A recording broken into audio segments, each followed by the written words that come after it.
Shalom, shalom, bien-aimés. Nous continuons avec nos enseignements sur la prière. Et aujourd'hui, c'est la journée numéro 3 de comment les fruits du Saint-Esprit peuvent grandir en nous. Alors, chaque chrétien est appelé à pouvoir prier pour que le Seigneur puisse nous utiliser pour que nous soyons une bénédiction pour les autres. Et c'est quelque chose que le Seigneur tient à tout prix, qu'à travers les fruits du Saint-Esprit qui sont en train de grandir en nous, que beaucoup d'autres gens puissent profiter de notre croissance spirituelle. Et c'est pour ça que les chrétiens doivent constamment chercher à grandir spirituellement, à produire des fruits et qu'ils deviennent matures. Ça veut dire qu'il ne faut pas chercher à continuer à boire du lait, il faut commencer à chercher à manger de la nourriture qui est solide. C'est quelque chose de très important pour beaucoup de chrétiens. Et quand nous commençons à être une bénédiction pour les autres, pour quelqu'un, ça veut dire que le Seigneur est en train de faire couler son fleuve à travers notre vie et que nous sommes des branches qui sont en train de porter des fruits, qui sont en train d'aider quelqu'un qui est dans des difficultés ou qui est malade ou qui est perdu, quelqu'un qui a besoin d'être réconforté, quelqu'un qui a besoin d'être fortifié. Et le Seigneur vous a choisi, vous et moi, il nous a choisi pour que nous puissions faire ce merveilleux travail-là, pour que ceux qui sont perdus voient et qu'ils goûtent aux fruits du Saint-Esprit à travers vous et moi et qu'ils puissent se rapprocher du Seigneur bien-aimé.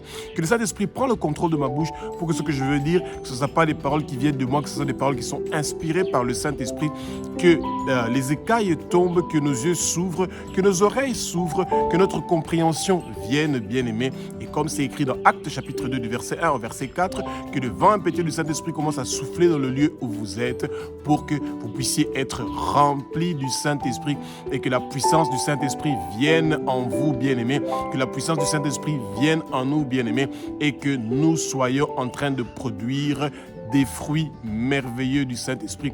Bien-aimés, le Seigneur ne veut pas que nous soyons des gens qui sont inutiles, que nous soyons un échec. Non, le Seigneur ne veut pas que son peuple, que nous qui sommes ses enfants, que nous soyons inutiles. Non, le Seigneur veut absolument que nous faisons un travail merveilleux pour l'avancement de son royaume. Jésus-Christ de Nazareth, le roi des rois, le Seigneur des seigneurs, celui qui est le berger par excellence et nous sommes les brebis et il nous amène dans un vert pâturage comme c'est écrit dans Psaume chapitre 23, bien-aimé. Et pourquoi il nous amène dans un bon pâturage et il nous donne de l'eau à boire qui est pure? Parce que une fois que nous avons bénéficié de toutes ces bonnes choses que Jésus a prévues pour nous, nous aussi, nous allons témoigner de la bonté de Jésus, de la grandeur de Jésus, de la sainteté de Jésus qui est en train de jaillir dans notre vie et qui est en train d'aider les autres à produire des fruits. Un chrétien doit être productif. Il doit produire quelque chose. Et ce qu'il doit produire est quelque chose qui va être bénéfique pour quelqu'un, pour les autres, pour votre pays, pour votre famille. Le Seigneur veut vous utiliser comme celui qui va aider un prochain, qui va aider les autres, qui va aider celui qui est dans le besoin, bien-aimé. Et ceux qui sont dans le besoin, il y en a beaucoup. Bien-aimé, quand vous êtes en train de porter des fruits, vous n'avez aucune idée de combien de personnes sont en train de bénéficier. Prenez seulement l'exemple, le matin quand vous vous réveillez, quand vous commencez à prier, vous priez pour votre maison, votre famille, vos enfants, votre quartier. Il y a beaucoup de gens qui bénéficient de ce que le Saint-Esprit est en train de faire à travers vous. Et quand vous acceptez que le Saint-Esprit vous utilise comme son instrument, c'est un moment excellent et merveilleux parce qu'il y aura beaucoup de gens qui seront touchés. Ceux qui seront perdus vont venir vers Jésus. Ceux qui sont dans le besoin vont recevoir ceux qui sont en train de chercher. Pourquoi? Parce qu'il y a quelqu'un qui est en train de demander pour qu'un changement, une transformation puisse se manifester dans leur vie à travers vos paroles, à travers vos prières. Quand vous vous réveillez tôt le matin et que vous commencez à demander que les fruits du Saint-Esprit commencent à agir, à se manifester dans votre vie, il y a beaucoup de gens qui vont bénéficier de cela et vous allez être une bénédiction pour les autres à travers le travail que le Saint-Esprit est en train de faire avec vous. Mon frère et ma sœur, nous devons être des chrétiens qui produisent des fruits. Quand on ne produit pas de fruits, ça veut dire que nous sommes un chrétien qui est inutile. Et le chrétien ne doit pas être inutile, le chrétien doit être justement utile.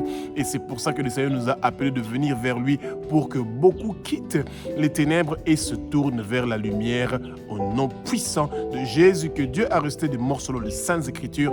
Alléluia. Hébreux chapitre 6 du verset 7 au verset 8, bien-aimés. Jésus-Christ de Nazareth, le roi des rois, le Saint des seigneurs, nous invite à être une herbe qui est utile. Pourquoi? Parce que nous devons participer à être une bénédiction de Dieu. Parce que quand un chrétien qui est né de nouveau, qui a une nouvelle naissance, commence à parler, il y a une puissance qui est en train d'être relâchée, libérée. La puissance que vous libérez dans vos paroles, quand vous parlez de l'Évangile, quand vous parlez de Jésus est en train de guérir les autres, de finir les problèmes, de combattre le travail que le monde de ténèbres est en train de faire, bien-aimé. Et le Seigneur veut que vous soyez une herbe qui est utile pour que nous puissions participer à être une bénédiction de Dieu pour les autres. Nous ne devons pas être des chrétiens qui sont inutiles, bien-aimés. Parce que le Seigneur dit ceci, bien-aimés. Quand il a arrosé une herbe ou un arbre et que cet arbre-là devient mature et qu'il ne produit pas de fruits, ça veut dire que cet arbre-là est inutile, et il sera déraciné et jeté au feu. Pourquoi? Parce qu'il n'a aucune importance. Et un chrétien qui ne prie pas, un chrétien qui ne lit pas la parole, un chrétien qui ne partage pas l'évangile avec les autres, un chrétien qui ne gagne pas les âmes, un chrétien qui ne cherche pas à toucher le cœur des autres pour qu'ils puissent venir vers Jésus, notamment surtout ceux qui sont perdus, un chrétien qui ne prie pas pour les gens qui sont malades, un chrétien qui ne chasse pas le démon, ce chrétien-là a refusé d'être une herbe qui est utile, il a refusé d'être un arbre qui est utile. Lui, il veut seulement que Jésus lui donne. Donne-moi Jésus. Donne-moi Jésus. Vous les entendez? Ils font les prières de donne-moi Jésus. Donne-moi ceci Jésus. Donne-moi. Ils partent faire des prières à leur sugar daddy. Dieu est devenu leur sugar daddy, chez qui ils peuvent venir matin, midi, soir pour demander les choses qu'ils veulent selon leur volonté et non selon la volonté de Dieu. Et ça, c'est une grande erreur que nous, les chrétiens, devons faire très attention.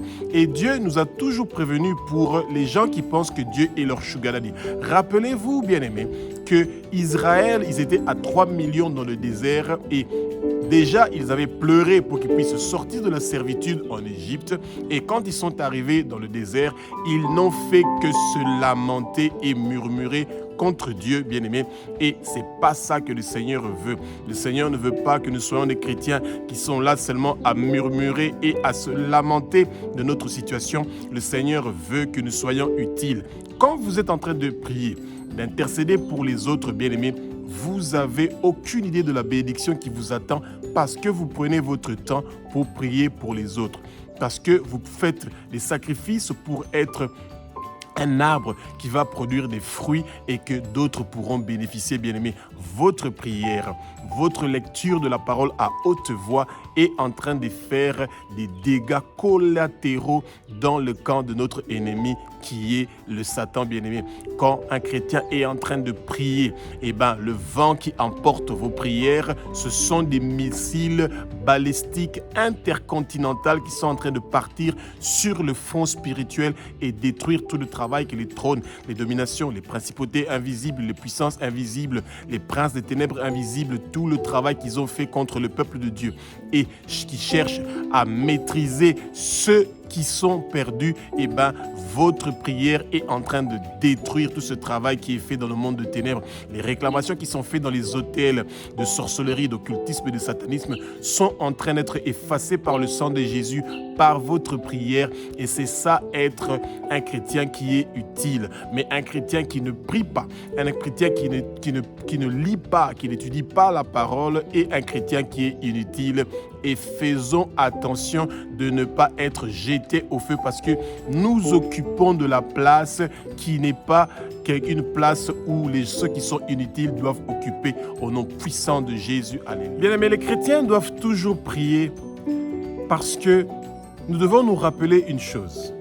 C'est nous qui avons dit, Jésus, tu es le Fils de Dieu, tu es Dieu, tu as versé ton sang sur la croix de Golgotha pour que nous puissions être sauvés et que nous puissions avoir la vie éternelle. Ça veut dire que, bien-aimés, que vous et moi, nous qui avons accepté Jésus, nous sommes sa vigne. Et parce que nous sommes la vigne de Jésus et que nous sommes tournés du péché et que nous sommes tournés vers la lumière, nous sommes détournés du péché et nous sommes tournés de la lumière, vers la lumière, eh bien, Jésus nous considère comme sa vigne et Jésus est en train de nous arroser nuit et jour pour que nous puissions produire des fruits. Et parce que Jésus s'est occupé et il continue à s'occuper de nous nuit et jour pour que nous puissions produire des fruits, il attend de voir ces fruits-là. Mais si nous sommes en train d'occuper ces plantations pour rien, sans produire de fruits, eh bien, nous sommes inutiles et faisons attention de ne pas être rejetés parce que nous ne produisons rien. Et ce qui ne produit rien, sa place est dans le feu. Malheureusement, de nos jours, il y a seulement ces prédications qui parlent de la richesse, de la prospérité, de la bénédiction, d'une grande moisson, de recevoir les visas, les mariages, etc. Non, bien-aimés, faisons très attention. L'Évangile ne nous parle pas de ces choses-là. L'Évangile nous parle de gagner les âmes, que ceux qui sont perdus viennent vers le Seigneur parce que l'époux est en train de se préparer pour venir récupérer son épouse, une église qui est pure, sans tache, et c'est ça que les chrétiens tôt le matin, entre 3h et 6h du matin, doivent se réveiller pour qu'ils soient utilisés comme des instruments pour la préparation des noces de l'époux avec son épouse. Jésus revient bientôt, bien-aimés. Et regardez comment les temps sont très difficiles. Les enfants qui sont devenus rebelles de leurs parents, les guerres gauche-droite, bien-aimés. Eh bien, toutes ces choses-là sont des indications que nous sommes en train d'arriver vers le temps des fins et que l'apostasie est en train de s'approcher. Les gens deviennent très... Comment je peux dire ça? Ils ont perdu l'amour de l'un pour l'autre, bien-aimés. Et c'est ça qui est très grave. Rappelez-vous, bien-aimés, que le Seigneur, on avait posé la question de savoir quel est le premier commandement. Il a dit, tu aimeras ton Dieu de tout ton cœur, de toutes tes pensées, de toute ton âme et de toute ta force. Et il a dit, et le second commandement qui n'est pas moins que le premier, et tu aimeras ton prochain comme toi-même. Et regardez de nos jours, bien-aimés, quand les autres sont en train de mourir, quand quelqu'un vient de mourir, peu importe s'il était un pécheur ou pas, chaque pécheur qui meurt et qui part dans la Guéhenne, dans le séjour des morts où il y a la souffrance qui l'attend, nous devrons être attristés que cette personne-là n'a pas réussi à avoir connu Jésus. Et nous devons prier pour qu'il y ait plus de gens qui sont touchés par l'évangile et la parole et qui puissent venir vers Jésus-Christ de Nazareth. Et c'est notre mission en tant que chrétiens d'être une vigne qui est en train de produire des fruits. Et c'est ça que le Seigneur attend de nous. Alléluia. Marc chapitre 12, du verset 1 au verset 12, bien-aimés. Jésus-Christ de Nazareth, le roi des rois, le Seigneur, nous rappelle en tant que chrétiens de prier beaucoup, tôt le matin, entre 3h et 6h du matin, pour ceux qui sont en train de partir dans le champ de bataille pour pouvoir toucher les cœurs de ceux qui sont perdus pour qu'ils puissent venir vers Jésus. Bien-aimés, il y a beaucoup des prophètes, des serviteurs de Dieu qui partent pour gagner des âmes, mais il y a des méchants qui veulent les tuer. Les prophètes sont lapidés. Le Christ même a été crucifié. Jésus est celui qui est venu en tant que le fils héritier et que les gens qui sont de mauvaise vie, qui sont assoiffés de l'argent, qui veulent absolument avoir le pouvoir, ils ont tué les prophètes et ils ont crucifié Jésus. Et c'est pour ça que nous devons prier pour nos frères et nos sœurs qui prennent les risques et qui partent dans des pays où la vie est très compliquée, où ils ont l'interdiction de parler librement de Jésus-Christ de Nazareth pour qu'ils puissent réussir leur mission, celui d'être des arbres qui vont produire des fruits et qui sont des chrétiens qui sont utiles. Pourquoi? Parce qu'ils veulent amener des âmes perdues vers Jésus-Christ de Nazareth. En tant que chrétiens, nous avons cette mission-là d'interpeller le peuple de Dieu, parce que même ceux qui sont païens, bien-aimés, c'est le peuple de Dieu, parce que quelque part, même si nous pensons qu'ils ne croient pas que Dieu existe, ils croient que Dieu existe, bien-aimés. Et même les démons croient que Dieu existe. Et être croyant, c'est quoi? C'est croire que Dieu existe. Les démons et les esprits impurs croient que Dieu existe. Ils sont aussi des croyants. Et beaucoup des païens, bien-aimés, ils pensent qu'ils sont des athées, mais ils ne sont pas des athées, parce qu'un athée, c'est quelqu'un qui croit en rien. Et quand on croit en rien, ça veut dire que Dieu est rien. Et ça, c'est la pire des abominations que quelqu'un peut faire, de penser que Dieu est rien, parce que Dieu est un Dieu qui est puissant. Il est un Dieu qui est redoutable, mais c'est un Dieu qui est miséricordieux, riche en bonté, lent dans la colère, et celui qui vient vers lui, qui invoque son nom, comme c'est écrit dans Psaume chapitre 50 au verset 15, Dieu est prêt à pouvoir l'emmener dans sa bergerie, parce que Dieu est un bon berger. Quand nous nous humilions, nous nous abaissons, nous nous mettons face contre terre devant lui et que nous reconnaissons que nous sommes des pécheurs, Dieu est prêt à nous ramener dans sa bergerie. Il est la porte, il nous fait passer par la porte et nous n'allons pas mourir. Nous allons vivre et déclarer les œuvres de l'Éternel des armées, et nos années sur terre sont prolongées et multipliées. Tout accident qui était prévu contre nous ne va pas réussir et prospérer. Tout ce que le Satan avait bloqué dans notre vie, cela ne va pas réussir et prospérer. Tout empoisonnement qui était prévu dans notre boisson, dans notre nourriture, ne va pas réussir et prospérer. Toute infirmité et maladie que le monde de ténèbres avait prévu contre nous, cela ne va pas réussir et prospérer. Et nous avons la victoire et le triomphe parce que nous sommes des enfants pour Dieu et il est notre Père, et nous sommes contents que lui, il continue à pourvoir à notre sécurité et à notre protection, parce que nous sommes des herbes utiles, nous sommes des arbres utiles, nous produisons des fruits, et il y a une très grande importance pour chaque chrétien de produire des fruits. Alléluia. Matthieu chapitre 3 du verset 1 au verset 10, bien-aimés. Jésus-Christ de Nazareth nous rappelle, bien-aimés, que nous devons être une vigne qui l'appartient et que nous devons être une vigne qui est productive, qui est en train de produire des fruits, bien-aimés. Et si nous ne portons pas des fruits, nous serons coupés et jetés au feu. Seulement le fait d'avoir accepté d'être chrétien et qu'on pense que, comme maintenant on est chrétien, on a échappé au Satan, nous, on n'aura pas de problèmes, nous, on n'aura pas de difficultés. Bien aimé, je veux vous dire quelque chose. Un chrétien qui ne produit pas de fruits, il sera coupé et jeté au feu. Est-ce que c'est ça que nous voulons? Non. Nous devons être dynamiques, bien aimés. Et les chrétiens de nos jours, quand ils entendent que quelqu'un a des démons, que quelqu'un est malade, que quelqu'un a des difficultés, ils n'osent même pas ouvrir leur bouche pour pouvoir prier pour cette personne-là. Ils se disent que les démons que cette personne-là a, la maladie que cette personne-là a, peut sortir de cette personne-là et venir m'attaquer. Comment les chrétiens peuvent avoir peur des choses pareilles, bien-aimés? Non. Rappelez-vous que Jésus a tout prévu pour vous et pour moi, bien-aimés, et il veut que nous soyons des vignes qui vont produire des fruits. Sinon, nous serons coupés, rejetés et jetés au feu. Et ce n'est pas ça l'idée de Dieu. Dieu ne veut pas que vous vous sentez menacé. Il veut que vous vous sentez naturellement, parce que vous êtes son fils, vous êtes sa fille, que vous sentez cette charge-là, que vous sentez ce désir-là de pouvoir être bénéfique pour l'avancement de son royaume et de pouvoir être une vigne qui est utile. Pourquoi? Parce qu'il y a des gens qui attendent vos prières. Il y a des ministères qui attendent vos prières. Il y a des conversions qui attendent vos prières. Quand nous sommes en train de prier pour les lieux où les missionnaires sont en train de partir pour gagner des âmes, bien-aimés. Il y a quelque chose qui se passe. Votre prière n'est pas une prière qui est inutile. Votre argent qui est en train d'être contribué pour les missionnaires qui sont en train de partir pour gagner les âmes dans les endroits qui sont très éloignés, dans les endroits difficilement à pouvoir atteindre, eh bien, il y a quelque chose qui se passe et le Seigneur est en train de vous récompenser, même si vous ne le voyez pas maintenant. Mais rappelez-vous que ce soit votre génération, la génération qui va suivre jusqu'à la 3e, 4e génération, jusqu'à 1000 générations après vous, eh bien, ils vont toujours avoir une récompense pour ce travail que vous êtes en train de faire parce que vous avez accepté d'être une vigne qui est utile, qui est en train de produire des fruits.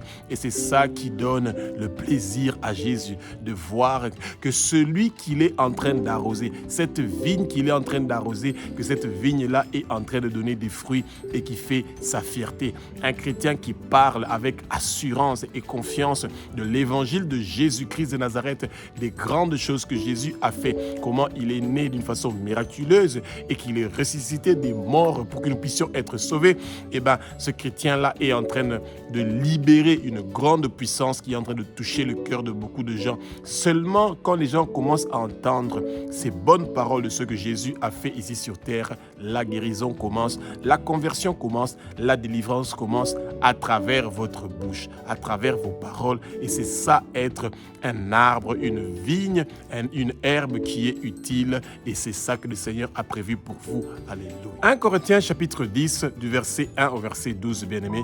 Jésus-Christ de Nazareth, le roi des rois, le Saint du Seigneur, nous rappelle de ne pas tomber, bien-aimés. Comme le peuple juif était tombé, eh ben, ils étaient retranchés et séparés de Dieu. Et c'est ça que les chrétiens de nos jours doivent faire très attention. Quand le Seigneur veut que nous soyons des arbres utiles, des herbes utiles qui vont produire des fruits et que nous ne sommes pas en train de les produire, ça veut dire que nous sommes égarés. Et ça veut dire que nous sommes sortis du bon chemin et que nous commençons à servir un autre maître qui n'a pas payé le prix pour nous sur la croix.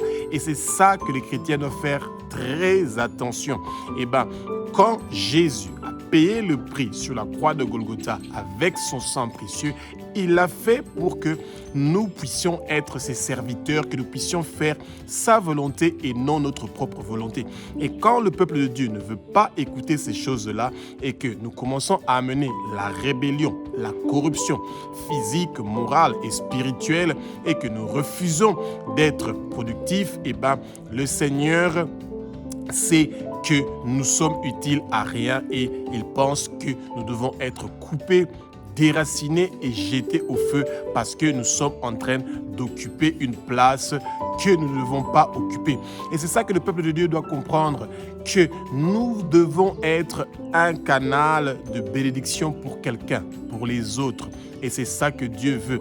Dieu veut que la bénédiction qu'il a prévue pour beaucoup de gens puisse passer par votre bouche, que votre bouche s'ouvre pour parler de Jésus, pour parler de son évangile, pour que les conversions se font, pour que les guérisons se font, pour que les délivrances se font à travers votre bouche. Et c'est là où vous êtes un instrument, une herbe qui est utile, un arbre qui produit des fruits. Mais quand vous priez, quand ça vous convient, quand vous étudiez la parole, quand ça vous convient et quand vous faites de votre vie ce que vous voulez, eh bien, il y a un souci. 1 Corinthiens chapitre 6, du verset 19 au verset 20, nous rappelle que nous sommes le temple du Saint-Esprit. Notre corps ne nous appartient pas pour que nous puissions faire les choses que nous voulons et que nous puissions faire les choses selon notre volonté. Non, faisons très attention. Nous devons faire des choses selon la volonté de Jésus-Christ de Nazareth.